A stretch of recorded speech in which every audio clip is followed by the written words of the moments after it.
Here we are for another round of the 70s versus the 90s, and it's Bond versus Bond when I put Guy Hamilton's Diamonds Are Forever against John Glenn's License to Kill.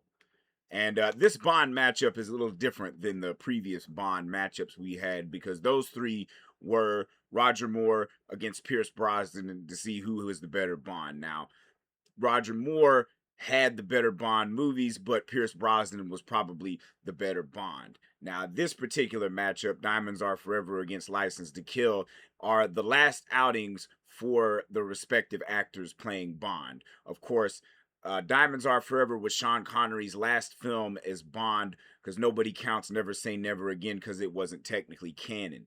And mind you, in between You Only Live Twice and Diamonds Are Forever, they made On Her Majesty's Secret Service, which featured George Lazenby as Bond. He only played Bond once, just because maybe it was a personal choice, maybe they just didn't like him as Bond. So they brought back the man who, like, we just couldn't get enough of as Bond, Sean Connery. And of course, it picks up after where On Her Majesty's Secret Service left off, because at the end of On Her Majesty's Secret Service, Blofeld kills Vesper Lynd, which is the recently made wife of James Bond, and so now the opening of Diamonds Are Forever, he's on a revenge ride and stuff.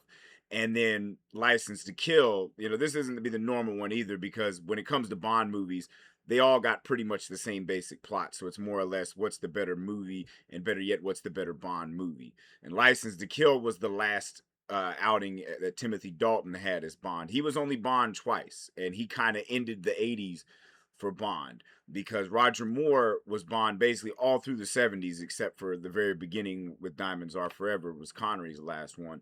But he went through most of the 70s and halfway through the 80s as Bond. And then about in 87 was the first time that Timothy Dalton was Bond in The Living Daylights. And in 89, which is the beginning of the purview for the 90s window that I'm doing for this little series, is License to Kill, which is probably the most violent Bond movie of all time. And I believe it was the very first one rated PG-13, as well as the first Bond film that had a Surgeon General's warning on it because of the smoking in the movie. But comparing the two Bonds, of course, Sean Connery is the guy that, like, when you think of James Bond, you think of Sean Connery. He set the whole tone. Now, Roger Moore kind of changed it up a bit because he was a little where Connery was a more violent Bond. Roger Moore was a little more loose with it. He was a lot funnier, campier. Timothy Dalton is a lot harsher than Sean Connery was. And in a way, he was the perfect segue in between Roger Moore and Pierce Brosnan, because Pierce Brosnan was kind of a combination of Connery and Moore. He had the harshness, but he also had the charm and the sly wit and stuff like that. And in a way, the way License to Kill ends, it's almost as if like it was kind of a send off to the series, because the thing about it is like, one, for Bond films, one of the most famous things about them are the Bond women. Now, when it comes to Bond women, sure, they got to be hot, and Jill St. John in Diamonds Are Forever is definitely that, but she's fucking annoying as shit. When she starts out in the film, she's kind of badass. She's like a criminal mastermind type thing, and Bond's trying to infiltrate her organization, so to speak. And but and this was kind of a trope with the Connery Bonds, is like once he dicked the bitch down, then they all of a sudden they went from being badass to being meek little lambs. It's as if Connery's penis could tame any bitch. And the same thing happens with Jill St. John. Most notably was Pussy Galore in Goldfinger. But now she's just annoying as shit. Am I gonna go to jail or all this shit? And there's funny moments too, like when she's shooting that gun on that oil tanker and stuff and falls off the thing. That's funny, but she's fucking annoying as hell. In my opinion, the best Bond women are the ones that would give Bond a run for his money. Most notably, Barbara Bach in The Spy Who Loved Me, probably the best Bond girl of all fucking time, or Bond woman. These aren't girls; these are women. And now Carrie Lowell in License to Kill is up there with Barbara Bach as far as a woman that can give Bond a run for his money, because she's a undercover agent with the DEA. She was in with Felix Leiter, who's Bond's best friend. And in a way, this one's a revenge story too. This one's more all about the revenge because we see. And another thing too that makes a great Bond movie is the opening. Now, the opening of Diamonds Are Forever, as I stated, is kind of Bond's revenge ride to get Blofeld, who's played by Charles Gray in this movie, who also had a part in Only Live Twice, but he wasn't playing Blofeld, or was he? Who the fuck knows? Recycled actors, because Blofeld in You Only Live Twice was played by Donald Pleasance. And that's like that's basically what Dr. Evil is a parody of in all the Austin Powers movies. But the opening of License to Kill is fucking badass. That whole plane thing, something that Christopher Nolan kind of borrowed for the opening of The Dark Knight Rises. And the thing about License to Kill that's interesting is like the Bond villain is not like the over the top world domination Bond villain. He's a basic like drug dealer, the head of a cartel and stuff. Like he's got all this shit at his disposal. He's untouchable and stuff, played by Robert Davi, who was really good as a villain. He had the creepy look and everything. And of course, like Diamonds Are Forever, it's the whole Blofeld thing, which is the recurring arc of that super villain and stuff.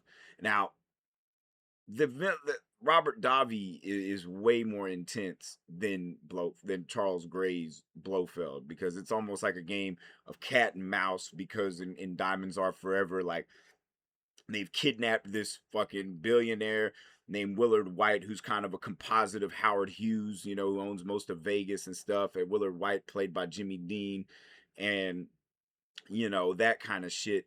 And of course, it's a world domination thing. He's holding the world for ransom because he's got this satellite that can destroy shit and stuff, and nuclear supremacy. The same old, and which having Bond go on a full revenge ride in License to Kill is amazing. And I honestly don't think anybody but Timothy Dalton could have pulled that off. Now the thing about it is Timothy Dalton a better Bond than Connery? I don't think so, but he's a lot more fucking harsher. Like I said, License to Kill is the most violent Bond movie of all time. Even that little torture scene in Casino Royale can't even compare to the fucking just batshit crazy intensity that is License to Kill. And they blow a dude's head up, and they feed Felix Leiter to the sharks, because they catch Robert Davi's Sanchez at the beginning of the film, and then pays fucking Everett McGill's creepy ass $2 million to bust him out, and then they fucking feed Felix Leiter to the sharks, and then they kill his wife. And so now Bond, he's avenging his best friend and stuff, and he doesn't give a fuck about anything. He's ready to kill Sanchez, but he's got to like infiltrate and everything. Sanchez got a couple of henchmen. The henchmen in this movie are way harsher too. You get a very young Benicio del Toro being sinister as fuck. And you also get Don Stroud, the great character actor, who's like the head of Sanchez's security. And you also got Wayne Newton as a fucking blowpot kind of cultish preacher leader of some fucking thing that's like the front for the drugs and shit. Like this movie's fucking intense as shit, and plus Carrie Lowell, who's an undercover DEA agent, she gives Bond a run for his money, definitely in a time when like women's lib was really taking more charge, and women got to be more badass in films, and like Carrie Lowell fucking smoking hot too, so hot and badass. In my opinion, the two main criteria for a Bond woman. And of course, we touched on the villains too. The songs too. Diamonds Are Forever by Shirley Bassey is fucking great. Shirley Bassey had a great voice. She, of course, also did the song for Goldfinger, which is very iconic. Like, when you think of Bond music, it's really those two immediately come to mind. But Gladys Knight did the License to Kill song, and that motherfucker just explodes off the fucking screen, as well as we get a bonus song from the lovely Patti LaBelle, If You Ask Me To, that kind of sums up. It makes it a little romance. That's the thing about License to Kill. It's got a little bit of everything. It's got violence, it's got comedy, it's got romance, and the stunts.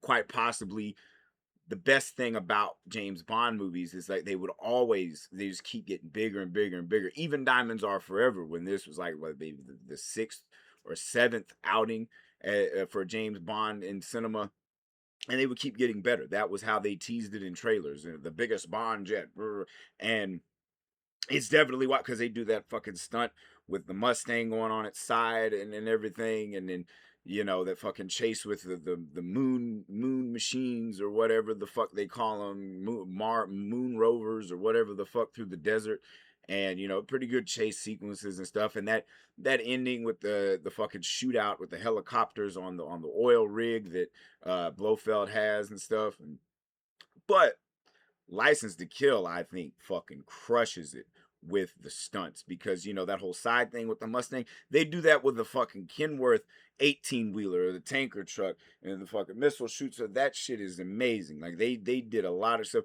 Yet again, some other shit that seems like inspired Christopher Nolan, especially in The Dark Knight, the crazy shit they do with those fucking 18 wheelers and stuff. But they modified those fucking trucks, fucking Kenworth popping a fucking wheelie and stuff, and then the planes and like even the boat shit. Like, so I gotta give this to License to Kill. One, the stunts. The action is way fucking better. Two, the Bond woman is Carrie Lowell is far superior to Jill St. John. I even think she may be hotter than Jill St. John. Definitely more badass. As well as I think the villain is a lot better. Of course, like that, Charles Gray wasn't even the best Blofeld, and like Robert Davi definitely gives Bond a run for his money too.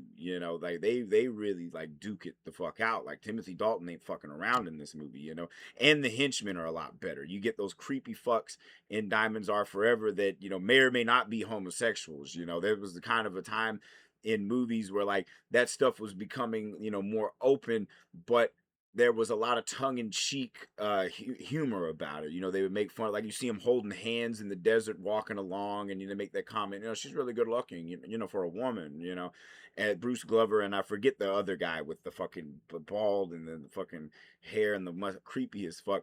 But and that ending, whatever, but though the henchmen License to Kill make those guys look like the ponces that they really are. And so, and I think Timothy Dalton, by the time like Connery does Diamonds Are Forever, you can clearly tell he's tired of playing this fucking character and he's just going through the motions. There's no telling how much money they threw at this motherfucker to do one more Bond film. But Timothy Dalton really owns the character and like probably a better actor than Connery as well. So, and the music as well. The music's fucking great. You don't get really the gadgets in either one of these. Q does have a presence in it, and I think he's a lot better in License to Kill. And so this round goes to License to Kill. For anybody keeping score, that is 96 to 78. 70s are only up by 18 now. For Bond, really Roger Moore, had two of them. He won 2 out of 3.